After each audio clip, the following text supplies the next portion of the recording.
Coucou tout le monde, j'espère que vous allez bien et dans cette vidéo vous allez découvrir comment faire fuser vos couleurs à l'aquarelle à travers les 7 points suivants. Et la fusion des couleurs, c'est quelque chose sur lequel j'ai passé un temps infini parce que des aquarelles là, j'en ai fait des centaines et à chaque fois, vous pouvez voir, j'ai été confronté à ces problématiques de fusion des couleurs. Donc là, ce que je vais vous montrer, ce sont 7 situations que j'ai pu extraire d'un live que j'ai fait avec les élèves sur cette aquarelle qui s'appelle Mer et Soleil couchant, et c'est un live qui a duré quasiment 2 heures. Et là, j'ai revisionné l'intégralité du live pour n'extraire que les passages qui concernent la fusion des couleurs. Comme ça, d'une part, ça vous fait gagner pas mal de temps, et en plus de ça, les questions qui ont été posées, elles ont été posées par des élèves qui butent sur des cas concrets. Et notamment, je vais vous montrer 2 exemples de couleurs qui ne fusent pas, ce qu'il ne faut pas faire, l'erreur qu'il ne faut pas faire, ce qu'il faut faire à la place.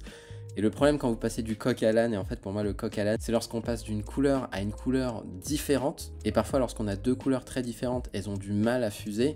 Donc comment marier le coq et l'âne? Il y a un cas dans lequel 2 couleurs refusent de fuser, et ça c'est probablement une situation à laquelle vous avez déjà été confronté. Et en dernier point, je vous montre la solution pour qu'elles fusent quand même si elles refusent de le faire, on va les forcer. C'est parti pour le premier point, très bon visionnage à vous. Là, on n'a pas l'impression d'avoir... En fait, on perd la lisibilité du coucher de soleil, malheureusement.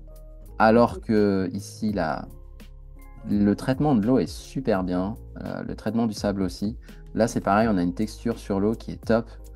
Malheureusement, il y a un manque de fusion ici.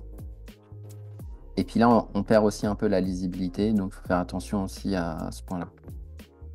Concernant la fusion, au niveau du ciel, ce qui peut arriver, vous allez avoir un problème, c'est-à-dire que là, si vous ne mettez pas suffisamment d'eau, là par exemple, je vais faire une carence d'eau, pas mettre suffisamment d'eau. Ici, j'applique du pigment et ensuite je prends du orange et ici, j'applique du pigment. Oui. Donc, ça c'est ce qui se passe si vous ne mettez pas suffisamment d'eau. Si je mets suffisamment d'eau, je vais démarrer mon lavis. Et ensuite, je vais commencer à mettre un petit peu de jaune, là, comme ça. Et je vais en mettre de plus en plus. Et je vais continuer à prendre de l'eau. Et ensuite, quand je bascule sur du orange, avec de l'eau, eh bien, automatiquement, je vais me retrouver avec une fusion qui est beaucoup plus douce que lorsque je n'ai pas mis assez d'eau. Oui, c'est ça. Oui, puis en plus, je suis passée carrément du jaune au orange enfin, d'un coup en plus.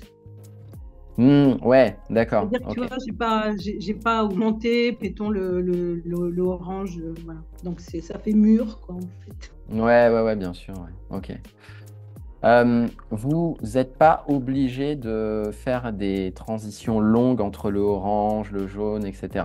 Donc là, par exemple, pour toi, Geneviève, si tu prends du jaune, beaucoup de jaune, par exemple comme ça, et que là, je rince complètement mon pinceau et que je prends ensuite du orange, beaucoup de orange, et que je le positionne comme ça. Ouais. Donc là, on peut se dire, bah ouais, mais ça le fait pas parce que ça va pas avoir une belle transition de couleur. Ah non, je me suis trompé, il était là l'orange. À ce moment-là, si je relie les deux et que la fusion se fait moyennement, ce que tu peux faire, c'est accompagner la fusion avec une inclinaison du papier qui va faire que le jaune va se mélanger petit à petit au orange. D'accord. Et du coup, oui, pardon, je finis juste. Du coup, ça va adoucir les couleurs. Okay. Alors qu'à la base, j'avais 2 couleurs qui étaient complètement séparées. Ouais. J'ai quand même ici une zone intermédiaire dans laquelle les deux vont cohabiter. Et ça va faire quelque chose de vraiment joli, quand bien même j'ai 2 couleurs que j'ai appliquées qui sont complètement dissociées. Donc en fait, le orange, il est monté dans le jaune et en basculant, tu fais descendre le jaune dans le orange. Ouais, le orange ne remonte.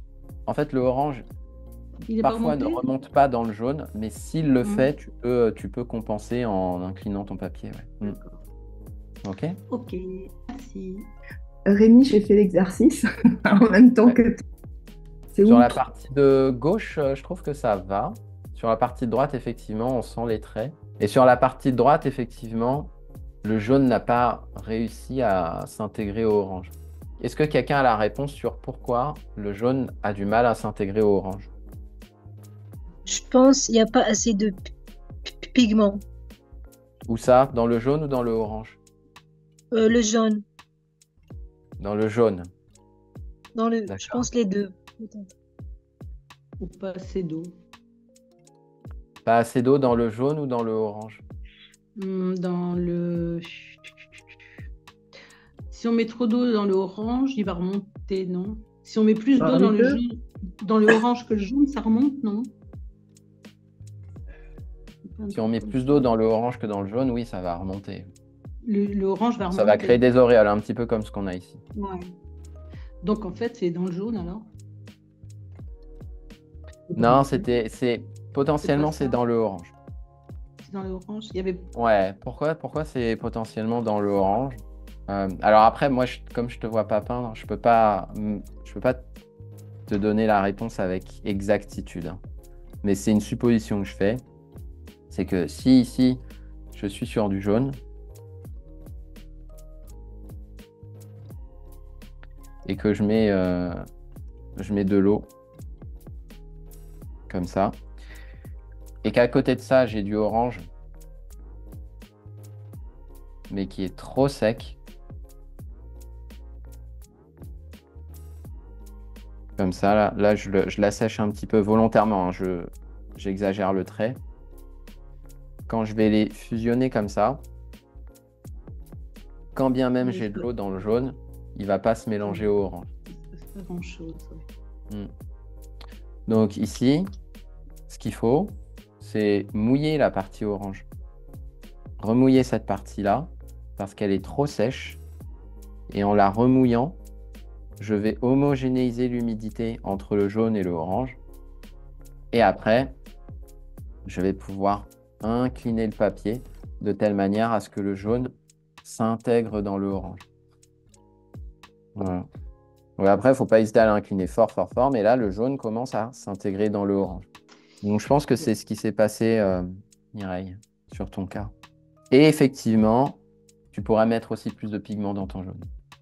Maintenant que vous avez vu comment faire fuser vos couleurs et vos pigments sur une mer et un soleil couchant, vous vous demandez peut-être comment le faire sur d'autres types de paysages. Là par exemple ici un paysage rural, là on a un paysage de plage ici, là on a un paysage enneigé, ici on a un paysage avec de la brume, là on a un paysage urbain, et là on a une scène dans une gare. Et bien c'est exactement ce que je vous propose de faire parce que cette semaine je lance la saison numéro 2 d'un accompagnement qui s'appelle Évasion, donc c'est Évasion 2 que je lance cette semaine uniquement. L'objectif c'est que vous réussissiez à réaliser ces 6 aquarelles. Pour ça je vous mets à disposition la vidéo complète pour chacune de ces aquarelles, comme ça vous voyez tous mes faits et gestes, et en plus de ça, on va faire un live ensemble, un petit peu comme les extraits que vous venez de voir, mais cette fois-ci appliqué pour chacun des 6 lives à une de ces 6 aquarelles. Et là, je pourrai répondre à toutes les questions que vous pouvez poser, comme les élèves ont pu poser leurs questions pour mer et soleil couchant. Donc si ça vous intéresse de réaliser ces 6 aquarelles sur les prochains mois, ce que je vous invite à faire, c'est à cliquer sur le lien en description de cette vidéo.